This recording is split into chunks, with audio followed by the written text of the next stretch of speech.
लड़कियों का शिकारी पार्ट 18। मैं राबिया की बताई हुई जगह पर पहुंच गया। जाकर कॉल की तो एक घर का गेट खुला देखा तो राबिया खड़ी थी। मुझे कहा, माजिद यहाँ आओ। मैं आ गया और वो मुझे लेकर घर के अंदर आ गई। बहुत अच्छा और खूबसूरत घर बना हुआ था, ऊपर नीचे रूम से। राबिया मुझे लेकर ऊपर फर्स्ट फ्लोर पे आ गई और सीधा एक रूम में ले गई जो बहुत ही अच्छा बना हुआ था। उसमें बहुत खूबसूरत बेड भी था, अलमारी, सोफे वगैरह, मुकम्मल तैयार कमरा था। शायद किसी का बेडरूम था। मुझे लाकर बेड पर बिठा दिया और कहने लगी, हाँ माजिद, अब खुलकर बोले, आप क्या कहना चाह रहे हैं।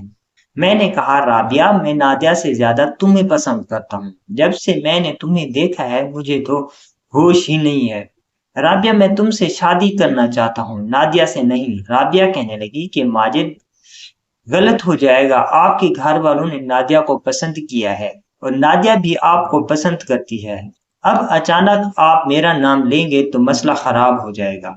हमारी नादिया वालों से इख्तलाफात हो जाएंगे। मेरे घर वाले भी नहीं मानेंगे। इसलिए आप अपने दिल को समझाइए। मैंने कहा, राबिया, मैं कैसे समझाऊं? मेरे बस में नहीं है।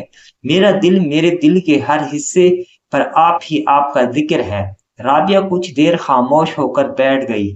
मैंने राबिया के दोनों हाथ अपने हाथों में ले लिए।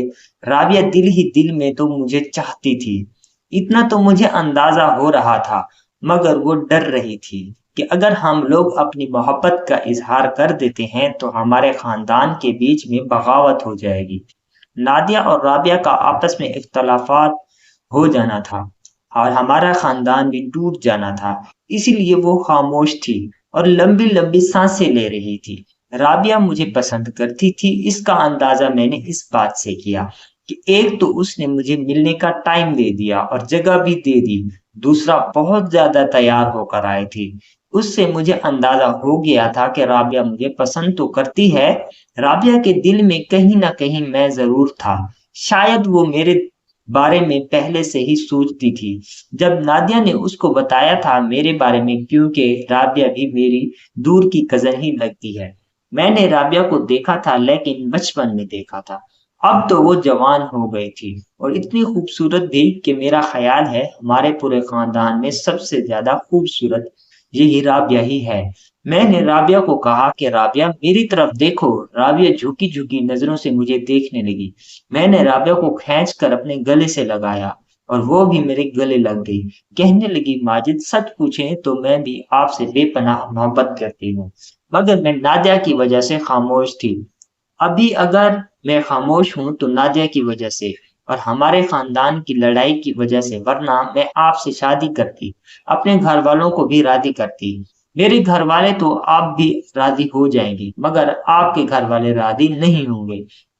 मैंने कहा, अब ये हम कोशिश करके देखते हैं। हालांकि मैं राबिया का काम उतारना चाहता था। खूबसूरत तो थी, मगर शादी मैं राबिया से ही करने वाला था। इतवार को हमारा निकाह था, जिसका काम राबिया को इल्म नहीं था। अगर उसे मालूम होता तो वो कभी भी मुझसे मिलने नहीं आती। फिर मैं आहिस्ता आहिस्ता राबिया पर हावी होता गया। राबिया मेरी यादों में खो चुकी थी और मैं था कि राबिया को इस्तेमाल कर रहा था। जब राबिया मुकम्मल मेरे आगोश में आ गई तो फिर मैंने आहिस्ता आहिस्ता राबिया का सब कुछ हटा दिया और फिर मैंने अपना भी सब कुछ हटा दिया। फिर मैं उस पर सवार होकर सवारी करने लगा। जब मैं सवारी कर रहा था मुझे ऐसा महसूस हुआ जैसे ही सवारी पर कोई और भी पहले सवारी कर चुका है, क्योंकि पहली दफा जिस पर मैंने सवारी की थी उसका अलग ही लुत्फ था। और आप यहाँ पर जब भी सवारी कर रहा होता है तो उसकी अलग फीलिंग्स थी। मतलब मुझे कंफर्म हो गया था इस सवारी पर कोई और भी सवार हो चुका है। खैर, मैं अपना एंजॉय कर रहा था और मैं सवारी करने का तो ये पुराना और माहिर खिलाड़ी था, इसलिए अपने तजर्बे से घोड़ी को इस्तेमाल कर रहा था। मैं उसे नहीं दे रहा था, वरना मैं उसे कहीं भागने दे रहा था। इस पर तेज तेज सवारी कर रहा था। राबिया भी जन्नत की वादियों की सैर कर रही थी। तकरीबन 1 घंटे तक मैं उस पर सवारी करता रहा और फिर बिला आखिर मंजिल तक पहुंच गया। राबिया कहने लगी, माजिद, आप तो बड़े अच्छे और माहिर खिलाड़ी हैं। आप तो ऐसे सवारी कर रहे थे जैसे रात दिन आप सवारी करते हो।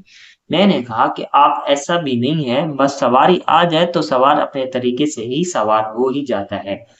बस जो जो मेरे ज़हन में आ रहा था उस हिसाब से मैं सवारी कर रहा था। राबिया कहने लगी, नहीं नहीं, आपने जिस तरह सवारी की है उससे पता चलता है कि आप कितने माहिर सवार हैं, बड़े तजर्बाकार हैं। मैंने कहा चलो फिर दोबारा एक मर्तबा सवारी करके देखते हैं।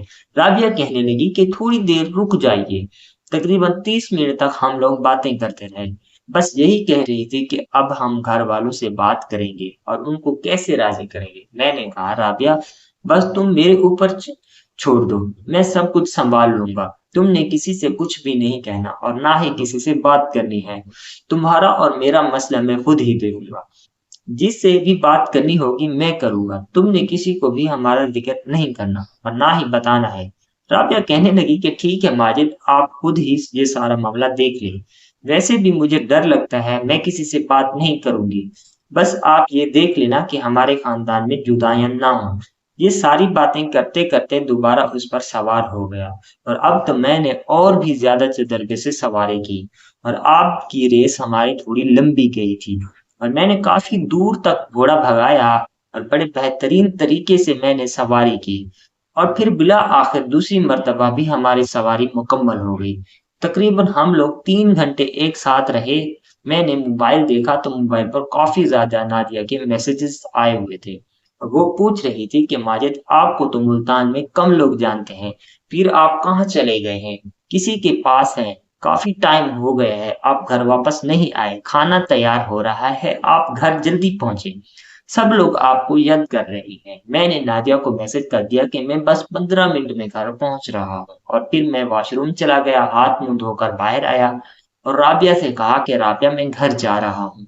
घर वालों के मैसेजेस आ रहे हैं, मेरा मतलब है नादिया के घर जा रहा हूँ। राबिया ने आखिरी मर्तबा मुझे गले से लगाया और कहने लगी, दिल तो नहीं कर रहा कि आपको जाने दूं, लेकिन आप जाएं और जल्दी जाकर हमारे रिश्ते की बात करें। मैं आपके बगैर एक दिन भी नहीं रह सकती। मुझे बस आपके साथ शादी करनी है। मैंने कहा मैं बस मौका देकर घर वालों से बात करता हूँ और फिर मैं वहां से चला गया और मैं घर आ गया, मेरा मतलब है नादिया वालों के घर आ गया। अपनी खाला के घर अब मुझे से पूछने लगे कि माजिद बेटा कहाँ चले गए थे? तो कुछ ज्यादा देर तक नहीं चले गए। मैंने कहा अब्बू बस ऐसे ही घूमते घूमते टाइम का पता ही नहीं चला। अब्बू ने कहा कि कुछ शॉपिंग वगैरह करनी है, नादिया को भी साथ लेकर चले गए। तुम्हारी खाला को भी तुम्हारी अम्मी होगी, सतारा होगी और चल के कुछ शॉपिंग वगैरह करके आएंगे, क्योंकि इतवार को तुम्हारा और नादिया का निकाह है। मैंने कहा जी जी अब्बू ठीक है, जैसा आपको बेहतर लगे। फिर हम सब घर वालों ने मिलकर खाना खाया। खाना खाने के बाद हम लोग मार्केट गए, कपड़े वगैरह और कुछ सामान वगैरह लेने के लिए। नादिया कहने लगी कि माजिद आपको कौन सा कलर पसंद है, मैं आपकी पसंद के कपड़े लूंगी। फिर मैंने नादिया को अपने फेवरेट कलर बताए और फिर नादिया मेरी पसंद के ही कपड़े खरीदने लगी। काफी देर हम लोग कई घंटों तक शॉपिंग करते रहे और फिर हम रात को एक बड़े रेस्टोरेंट पर चले गए। खाना खाने और के बाद हमने बाहर खाया और फिर हम रात को लेट नाइट घर पहुंचे तो नादिया मुझे कहने लगी कि माजिद रात को 2 बजे हैं, आपके रूम में आऊंगी। मैंने कहा ठीक है नादिया, तुम आ जाना। मतलब 2 घंटे बाद उसने मेरे रूम में आना था। अभी रात के 12 बज गए थे, सब लोग अपने रूम में जाकर सोने लगे। मैं भी अब फिर रूम में आकर सो गया। नाजरीन, वीडियो अच्छी लगी हो तो वीडियो को लाइक कर दें। हमारे इस यूट्यूब चैनल पर नए हैं तो चैनल को सब्सक्राइब कर लें और इस नावल का अगला पार्ट देखने के लिए कमेंट बॉक्स में पार्ट नेक्स्ट लिखें। शुक्रिया।